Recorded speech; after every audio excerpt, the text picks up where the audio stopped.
सालों पुरानी बात है। सुमंडी ही नाम का एक छोटा सा गांव था। उस गांव में लबीन नाम का एक अत्यंत निर्धन किंतु कर्मठ व्यक्ति निवास करता था। उसके परिवार में उसकी धर्मपत्नी और एक पुत्र था जिसका नाम जीतू था। लबीन अपने पुत्र से बहुत प्रेम करता था और उसे अपने जीवन का सबसे बड़ा धन मानता था, परंतु विधि को कुछ और ही स्वीकार था। जब से जीतू का जन्म हुआ था तब से वह एक गंभीर बीमारी से पीड़ित था। उसका शरीर दुर्बल रहता और प्राणों की ज्योति सदैव डगमगाती प्रतीत होती थी। लबीन ने अपने पुत्र के इलाज के लिए अपनी सारी जमा पूंजी लगा दी। कई वैद्य हकीमों से उसका इलाज करवाया, लेकिन वह स्वस्थ न हो पाया।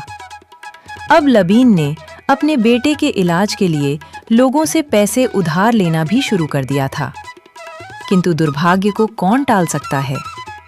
एक दिन लबीन का बेटा जीतू बहुत ही बीमार हो गया। यह देखकर लबीन और उसकी पत्नी को बहुत चिंता होने लगी। लबीन ने अपने बेटे जीतू को बचाने की बहुत कोशिश की, लेकिन वह उसे बचा नहीं पाया और उसके बेटे की मृत्यु हो गई।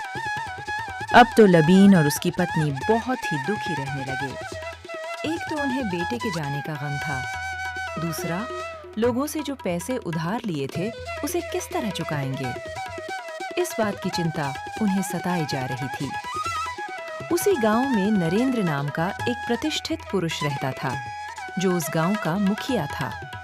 वह अत्यंत नेक, धर्मनिष्ठ और सत्यनिष्ठ व्यक्ति था। धन संपत्ति से उसे कोई मोह नहीं था।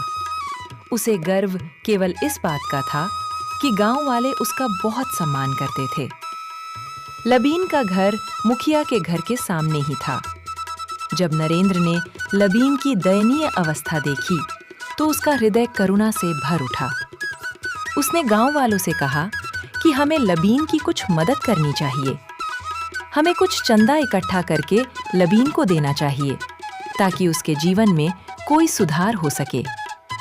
अगर हम सब मिलकर उसकी मदद करेंगे तो उसका जीवन ठीक-ठाक से चल सकता है। सभी गांव वालों को उसकी सलाह उचित लगी और जिसकी जितनी हैसियत थी उसने उतने पैसे मुखिया नरेंद्र को दे दिए।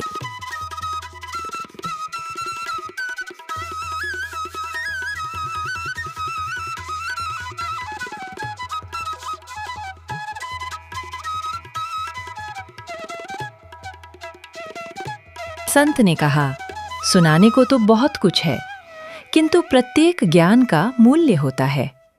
एक मुद्रा दोगे तो एक ज्ञान की बात कहूंगा। लबीन ने सोचा कि सफर अच्छा कट जाएगा और एक मुद्रा कम भी मिलेगी तो क्या हुआ, कोई बात नहीं। उसने कहा, ठीक है संत महाराज जी, कहिए।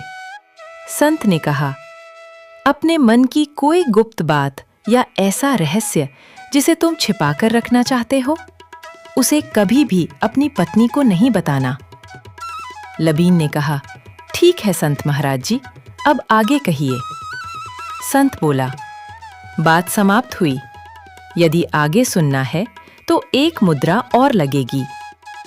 लबीन ने सोचा कि अभी तो किराए की 2 मुद्राएं बची हैं। उसने कहा, ठीक है संत महाराज जी, एक और बात सुनाइए। संत ने कहा, जिस बात को 4 लोग कहें उसे स्वीकार कर लेना चाहिए। लबीन ने कहा, ठीक है संत महाराज जी, अब आगे कहिए। संत ने फिर कहा, बात समाप्त। अगली बात के लिए एक मुद्रा और देनी होगी। लबीन ने सहमति में सिर हिला दिया। तब संत बोला, मृत व्यक्ति को कंधा देना चाहिए और कुछ दूर तक उसके साथ चलना चाहिए। अब लबीन समझ गया कि यदि आगे सुनेगा तो फिर मुद्रा देनी पड़ेगी। उसने और कुछ सुनने से मना कर दिया। गांव पहुंचकर उसने दोनों यात्रियों को उतार दिया और स्वयं अपने घर लौट आया। अगले दिन सुबह होते ही लबीन तांगा लेकर नगर की ओर निकल पड़ा। इकट्ठा करके रास्ते में उसने गाड़ी खरीदी। एक स्थान पर वह लबीन लोगों की भारी भीड़ लगी हुई है। तांगा गाड़ी देख आगे बढ़कर देखा, लबीन बहुत ही प्रसन्न हुआ और नगर रक्षक खड़े थे। अपनी जीविका को चलाने के लिए लबीन ने तुरंत तांगा मोड़ने का प्रयास किया, लबीन वह जानता था मुखिया कि को कोतवाल बहुत उसे बहुत बिना धन्यवाद धन किया। दिए कोई न कोई अब कार्य लबीन सौंप देंगे। प्रतिदिन टांगा लेकर परंतु तभी गांव से नगर एक कोतवाल और नगर की से दृष्टि गांव लबीन पर यात्रियों पड़ को गई। ले जाने लगा। उसने पुकार और कर इस कहा, प्रकार अरे अपना टांगे और अपनी वाले, पत्नी इधर का आओ। गुजारा करने लगा। लबीन रुक गया। धीरे धीरे और उसे उसने पता चल सबका गया उधार भी कि चुका दिया। आज की कमाई व्यर्थ जाएगी। एक दिन की बात है, कोतवाल ने लबीन कहा, सुबह के समय इस व्यक्ति अपना के टांगा साथ लेकर मार्ग में दुर्घटना नगर से हो गई गांव है, की ओर लौट रहा जिससे था। कि इसकी मृत्यु हो चुकी है। रास्ते में उसे कुछ इसे यात्री टांगे खड़े में दिखाई डालकर दिए। नगर के उनमें से चिकित्सालय एक के व्यक्ति शवगृह तक जमींदार पहुंचा था दो। और दूसरा संत था। उन्होंने लबीन से पूछा, टांगे वाले, क्या तुम्हारा टांगा खाली है? हमें गांव जाना है। वहां तक का किराया कितना लोगे? लबीन ने जवाब दिया, टांगा तो खाली है, किंतु आप लोग गांव के तो नहीं लग रहे हो। आप कौन हैं और किस कार्य से जा रहे हैं? जमींदार ने कहा, मैं नगर का जमींदार हूं और व्यापार करने के सिलसिले से गांव जा रहा हूं। फिर संत बोला, भाई, संतों का कोई ठौर ठिकाना नहीं होता, वह तो यात्रा करते रहते हैं। फिर जमींदार ने लबीन से पूछा, अब यह बताओ कि किराया कितना लोगे? लबीन बोला, आप जमींदार हैं, आपसे तो मैं 5 मुद्राएं लूंगा, किंतु संत महाराज से 3 मुद्राएं ही लूंगा। जमींदार ने आश्चर्य से पूछा, ऐसा क्यों? मुझसे 5 मुद्राएं लोगे और संत से केवल 3 मुद्राएं ही क्यों लोगे? लबीन ने शांत स्वर में जवाब दिया, आपकी आमदनी अधिक है, इसलिए आपसे 5 मुद्राएं लेना उचित होगा। संत महाराज तो स्वयं लोगों से भिक्षा मांगकर खाते हैं, इनसे मैं क्या लूं? इसलिए संत महाराज से मैं केवल 3 मुद्राएं ही लूंगा। टांगे वाले का यह जवाब सुनकर जमींदार उससे सहमत हो गया। सौदा तय हुआ और दोनों टांगे में बैठ गए। यात्रा लगभग 10 योजन की थी। संत महाराज आयु में वृद्ध और अनुभव में परिपक्व प्रतीत होते थे। रास्ते में लबीन ने संत से विनम्रता से कहा, संत महाराज, आप तो जगह जगह घूमे हो, आपने सारा संसार देखा है। कृपया अपने अनुभव से कोई ऐसी कथा या ज्ञान की बात बताइए जो जीवन में काम आए।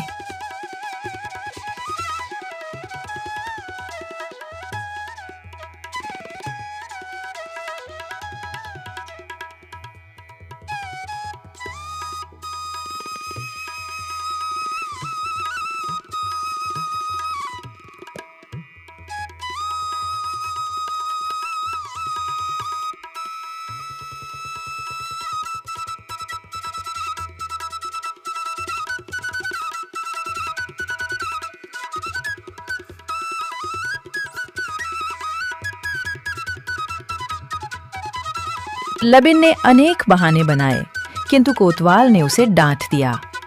भीड़ में खड़े कुछ लोगों ने भी कहा, ले जाओ, कुछ नहीं बिगड़ेगा।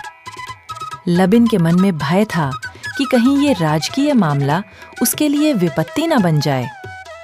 तभी उसे संत की बात याद आ गई कि जिस बात को 4 लोग कहें उसे मान लेना चाहिए। उसने मन को समझाया और मृत व्यक्ति को टांगे में रखकर चिकित्सालय की ओर चल पड़ा। जब लबिन ने शवगृह में उस व्यक्ति को नीचे उतारने के लिए उठाया, तो उसे उसके शरीर से कुछ चुभता हुआ अनुभव हुआ। उसने टटोल कर देखा तो उसे मृत व्यक्ति की कमर में बंधी एक थैली मिली, जिसमें सोने की मुद्राएं और मोहरें भरी हुई थीं। लबिन ने वो थैली अपने पास रख ली और मृत व्यक्ति को शवगृह में छोड़ दिया। इसके बाद वो चुपचाप अपने घर लौट आया। कुछ दिनों तक लबिन उसी प्रकार चुपचाप अपना टांगा चलाता रहा।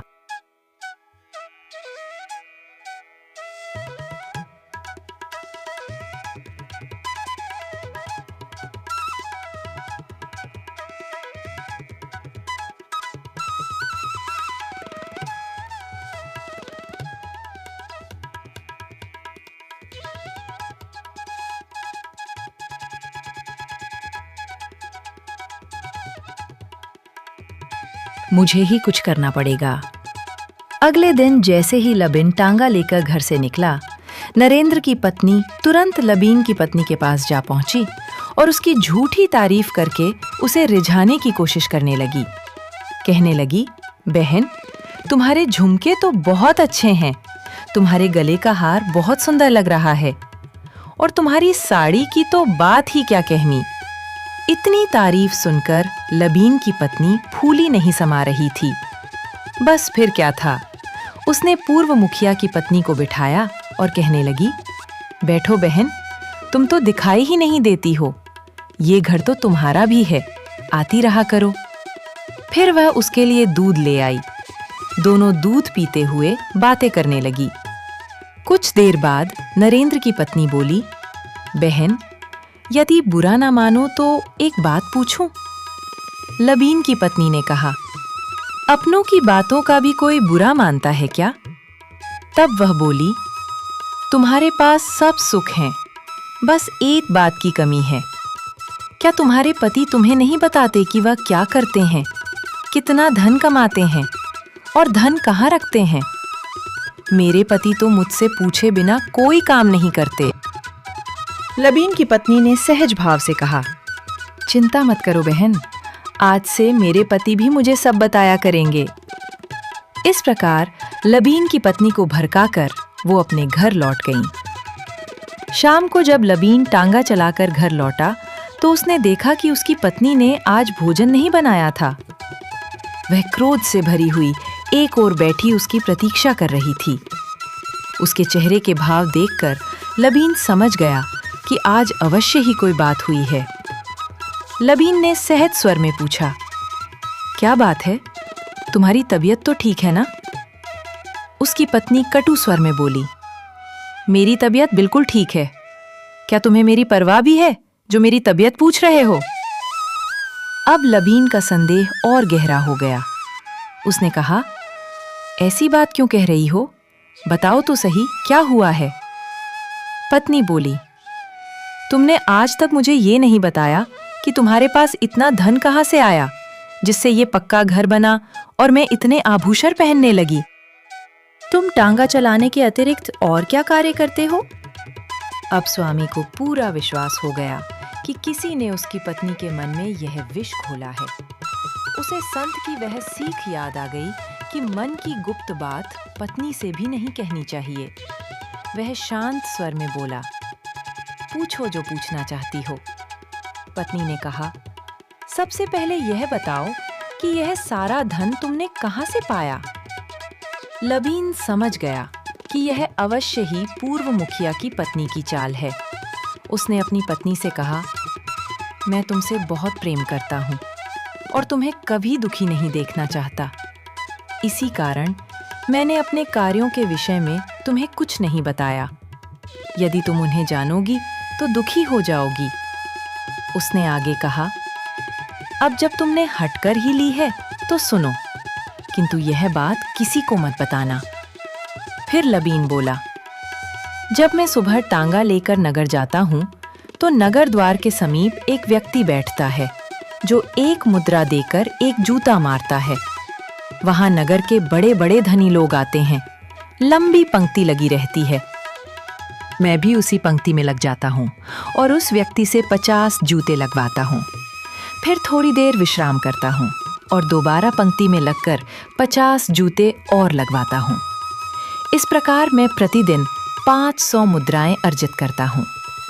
यह सुनकर उसकी पत्नी का हृदय पिघल गया।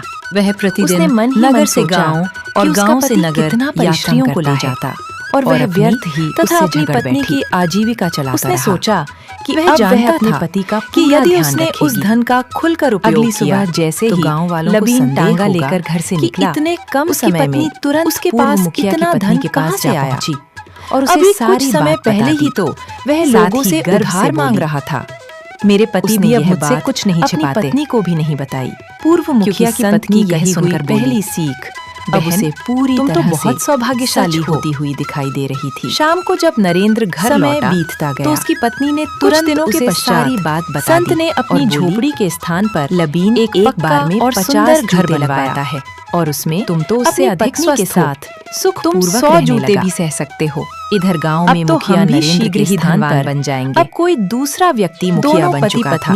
इसी प्रकार बातें करते हुए नरेंद्र की पत्नी जब चले गए, लबीन की उन्नति और वैभव देखती तो उसके मन में ईर्ष्या जाग उठती। वह मन ही मन कहती, जो कभी भूखा मरता था आज धन में खेल रहा है।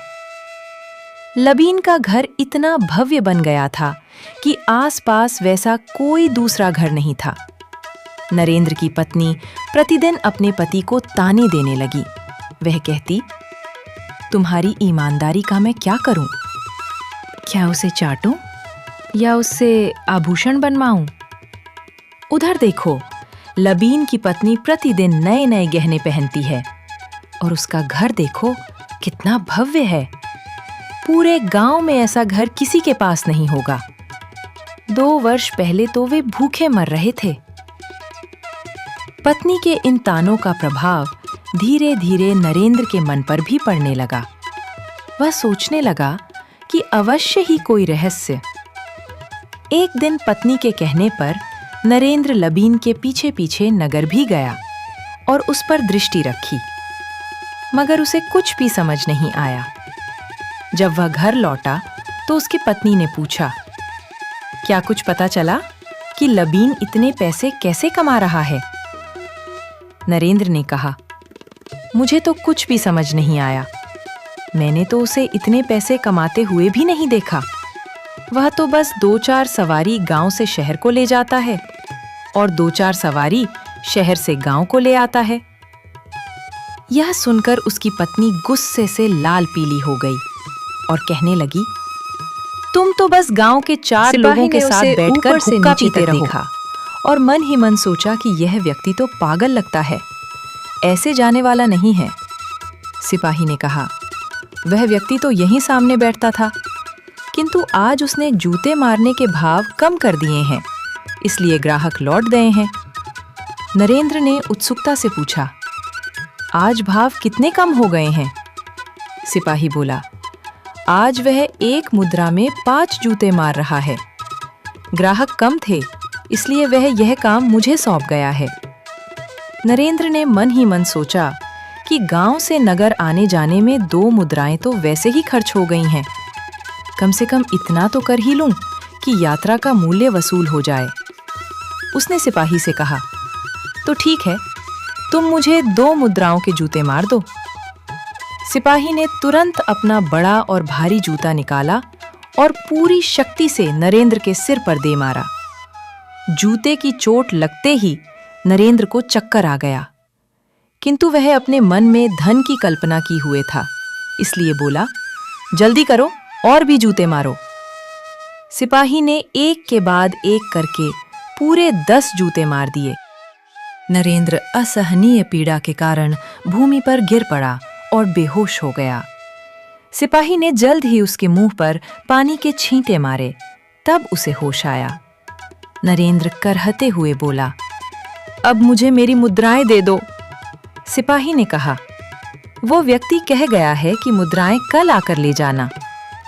ये सुनकर नरेंद्र का सारा उत्साह समाप्त हो गया। वो गिरता पड़ता किसी तरह से अपने गांव पहुंचा। घर आकर उसने अपनी पत्नी को सारी घटना विस्तार से बताई। ये सुनते ही उसकी पत्नी की बुद्धि ठिकाने आ गई। उसने कहा, सुनो जी, हम जैसे हैं वैसे ही ठीक हैं। हमें इतना धनवान बनने की कोई आवश्यकता नहीं है। ईमानदारी और संतोष ही सबसे बड़ा धन है। उस दिन के बाद पूर्व मुखिया की पत्नी ने लबीन के घर कभी नहीं जाने की कसम खाई। इस प्रकार लबीन ने अपनी सूझबूझ और धैर्य से न केवल अपनी पत्नी को शांति में रखा, बल्कि ईर्ष्या और षड्यंत्र से भी अपना पीछा छुड़ा लिया। अब वो अपनी पत्नी के साथ सुख, संतोष और सम्मान के साथ जीवन व्यतीत करने लगा। तो इसी तरह की कहानियां देखने के लिए आप चैनल को सब्सक्राइब कर लीजिए।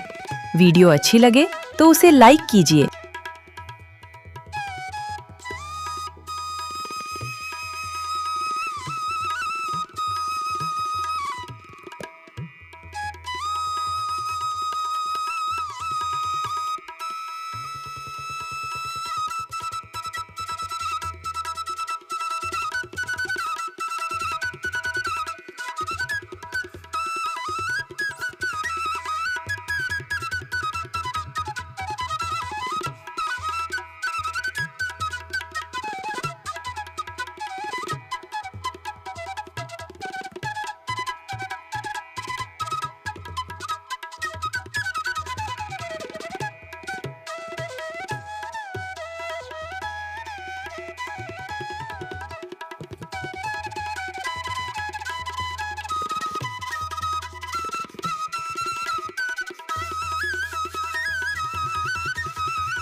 सुबह होते ही पूर्व मुखिया की पत्नी उठ खड़ी हुई।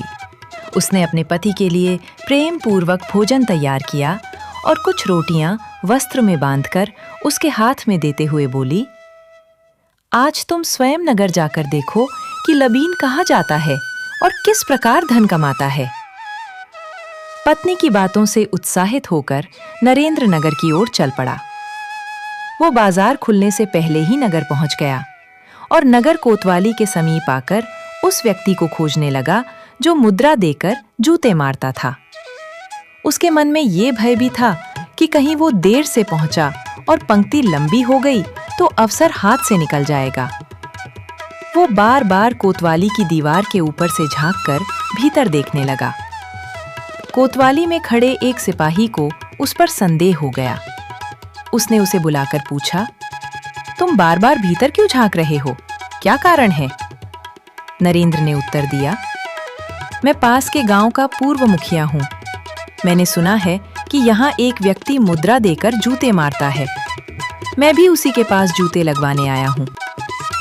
सुबह होते ही पूर्व मुखिया की पत्नी उठ खड़ी हुई।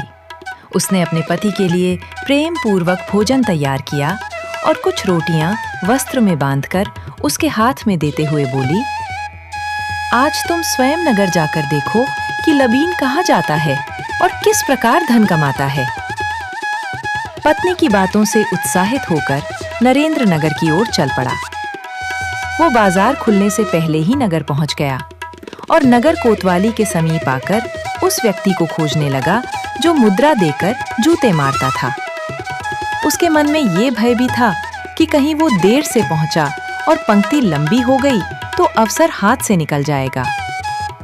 वो बार बार कोतवाली की दीवार के ऊपर से झांककर भीतर देखने लगा। कोतवाली में खड़े एक सिपाही को उस पर संदेह हो गया। उसने उसे बुलाकर पूछा, तुम बार बार भीतर क्यों झांक रहे हो? क्या कारण है? नरेंद्र ने उत्तर दिया, मैं पास के गांव का पूर्व मुखिया हूँ। मैंने सुना है कि यहाँ एक व्यक्ति मुद्रा देकर जूते मारता है। मैं भी उसी के पास जूते लगवाने आया हूँ।